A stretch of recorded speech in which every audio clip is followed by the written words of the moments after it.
What's up guys, it's McNulty here. Welcome back to the channel. I hope you guys are all doing well. And it is a Sunday, normally my day of rest. However, I'm in a relatively good mood. In fact, a very good mood, because if you are a Springbok rugby fan, then yesterday was the most amazing day of your life. If you don't know, I'm South African and we had a monumental victory over the All Blacks yesterday. So I'm in a good mood.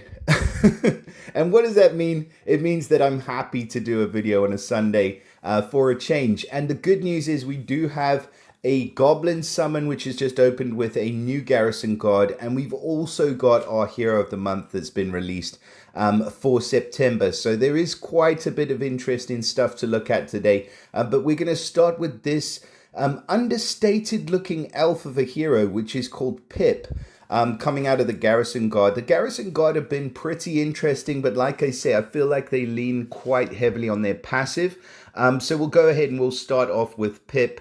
Let's jump right into the portal and we'll see what Pip's all about. They have opened up the Goblin event as well, so of course there is a nice little chance to earn some coins. And if you've been collecting your daily rewards, you will get your 50 free Goblin coins today. So that should be a decent little start for you guys if you are thinking of summoning it in this portal. So let's have a little look at Pip. So Pip is going to be a nature hero, obviously from the Garrison Guard. And we've got the rogue class, which is decent. So she, or I think it's probably a he. I'm going to go with he for Pip. So he gets the chance to dodge, special skills that deal damage. And then he's part of the Garrison Guard family. So with this Garrison Guard, as we know, they get the family bonus where they summon a Recruit Guard Mega Minion. Depending on how many heroes they have, the minion will get anywhere from 20% to 30% HP and anywhere from 100% to 140% attack inherited from the caster. So nice little passive, nothing really super special about the minion. It's not super beefy either, but it is there from the beginning of the battle and it gives you like an extra slash attack every turn, which is cool. Now, in terms of passives, obviously we get resistance against mana reduction with these guys. So they do have an innate resistance against mana reduction. Again, that's very, very strong. So very similar to some of the other families that we're seeing released in the game at the moment. Very good passives, and that definitely makes them desirable heroes.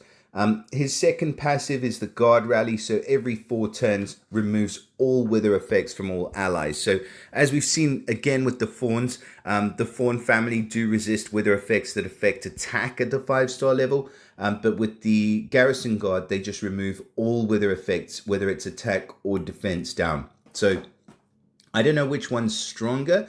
I guess the one is nice because you cannot get these effects right from the beginning. But the Garrison Guard is awesome because they remove all the defense and the attack ones as well. So that's really, really cool. Actually, no, but they don't work against your own team. So it is really, really good in terms of the passive for the Garrison Guard. And then in terms of stats, let's have a little look what Pip is working with. 1097. Sheesh, we're getting close to that 1100 mark. Maybe we'll break that within the next day or two, I'm sure. But yeah, really, really high stats, very high attacking stat actually. So 1153, well over 1000 defense, and then nearly 2000 health. So really decent stats across the board. And if you didn't see, the special skill or the ether talent is the special skill boost. So that at the start of each turn, this hero's special skill deals an additional 30% damage for 6 turns. So that is awesome. Right off the bat, his special skill is going to be dealing extra damage for 6 turns. And in, we know all that already. I'm not going to read every single bit. Okay, so I do like the special skill boost, especially if he's dealing damage. So let's have a look at this guy's special. Reckless sword swings. I can see he's carrying a bag full of swords there. So I kind of get the picture of this guy just chucking swords left, right, and center. Like the goblins are coming, like just chuck all your swords at them and hope for the best. So it says he deals 350% damage to the target. Then he deals an additional 350% damage to 2 random enemies. Okay, there it is, the randomness of him being pretty scared shitless. And then all hit targets receive 657 bleed damage over 3 turns. Okay, that is now with the limit breaks and emblems. Without them on, it's going to be 447 bleed damage over 3 turns.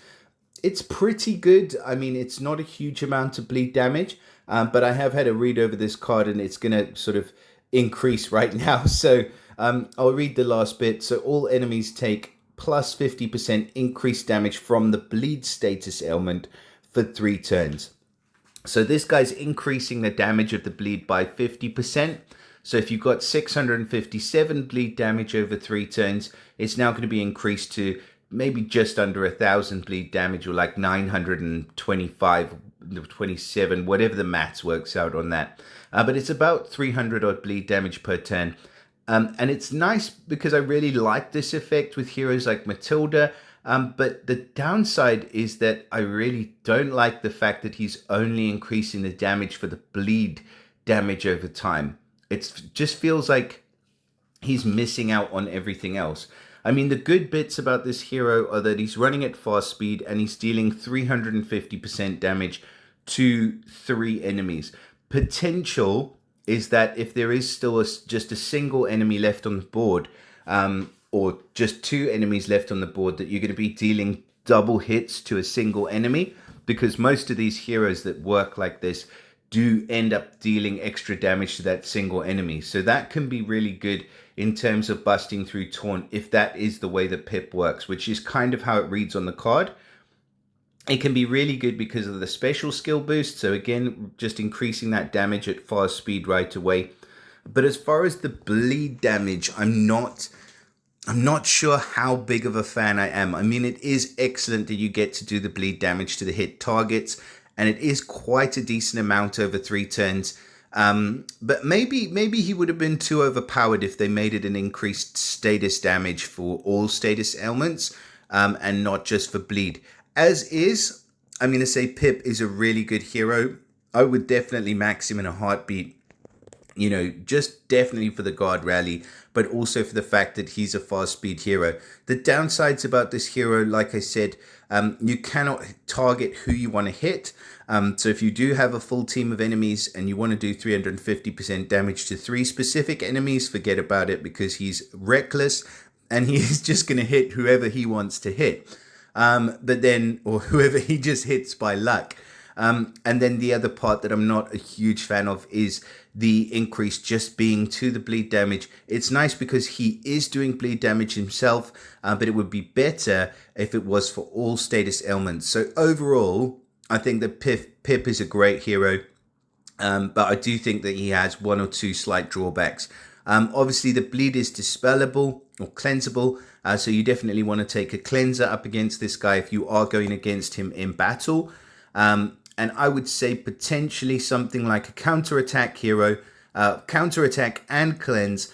Somebody like Costume Asmia would be a really, really good counter to this guy if you're going up against him with an attacking team. So that said, yeah, that's pretty much everything I've got to say about Pip, to be fair. Please do let me know in the comments what you guys think about Pip. Let me know if you're lucky enough to pull this guy. And I definitely would like a copy of him, actually. Going into my teams, I can see him being very useful. On my green team, at least. Frank Fang's Brimwell is featured in this portal as well. I did have a look at this guy. Wasn't completely sold on him. And I see that they haven't really changed the minion. So the minion is still sort of the same. Again, he's a good hero. He's got that really excellent passive. He's got a decent amount of damage. I mean, his is 350 to the target nearby. At average speed, you know, fast speed, Pip's doing the same amount to 3 enemies, and potentially better because he can taunt bust as well. So yeah, he's probably the best hero out of these 2. And that said, I think that there are better heroes in the Goblins portal, to be fair. Like, I think I'm more excited still about the Goblins than I am about the Garrison Guard. Maybe I'm missing something, but yeah, let me know in the comments. Please do drop us a like and subscribe to the channel if you haven't already. And yeah, Shout out to you, my members, and I'll see you all again in the next video. Bye for now.